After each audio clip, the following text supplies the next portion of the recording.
Magandang araw sa inyong lahat. Ngayong araw na ito ay ating tatalakayin at ating iulat ang isang pagtatasa sa asignaturang Dulaang Filipino. Atin munang babasahin ang alintuntunin o gabay sa pagsasagawa ng isang pagtatasang ito. Basahin muna natin ito. Pumunta sa pinakagusto mong lugar sa bahay ninyo. Maring ito ay pinto, bintana sa kwarto, kusina o bubong.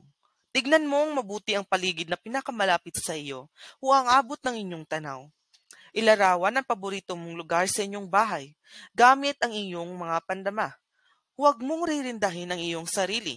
Gamitin ang mga himinasyon upang mailarawan ang lasa nito, ang kulay at ang itsura.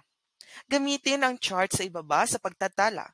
Ibahagi sa klase ang ginawa sa pamamagitan ng mga masining na paglalarawan gamit ang PPT o PowerPoint at atin itong ilalahad.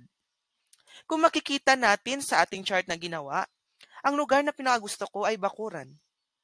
At ang kulay ng bakuran na nasa likod ng aming bahay ay halos makikita natin ay luntian. At ang lasa nito ay matamis, pakiramdam ay malamig, at ang itsura ay isang maaliwalas. Kung wala itong tunog, ano ang gusto mong maging tunog nito at bakit?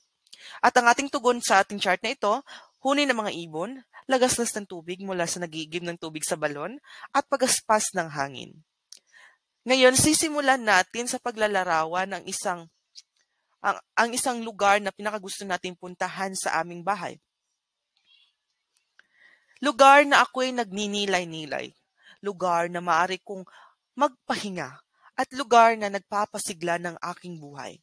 Sa pagbukas ng pintuan, sasalubong ang isang liwanag ng pag-asa na Diyos ang lumikha.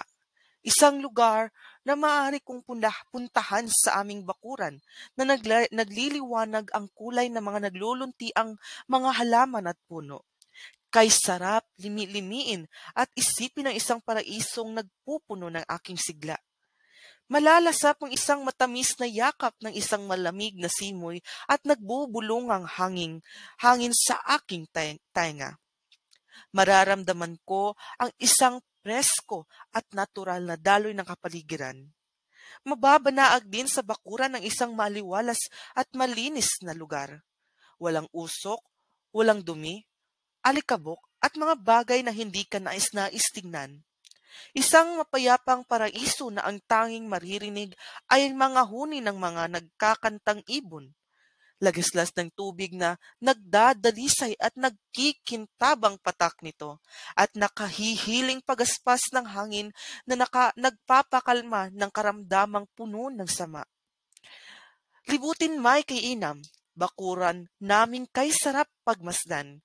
Dito'y maaaring magpahinga upang maipadamal ang isang mabuting karamdaman. Dito, magwawakas itong munting lathalaing naglalarawan sa isang bakurang puno ng pag-asa at sigla. Kung makikita at mababanaag sa aking chart na ito, ginawan ko siya ng lathalain o masining na paglalarawan mula sa pagtalakay sa isang lugar kung ano yung pinakapaborito kong puntahan sa aming bahay hanggang sa pinakahuling bahagi ng ating tugon sa chart na ito. Maraming salamat at naway pagpalain kayo ng may kapal. Magandang araw sa inyong lahat.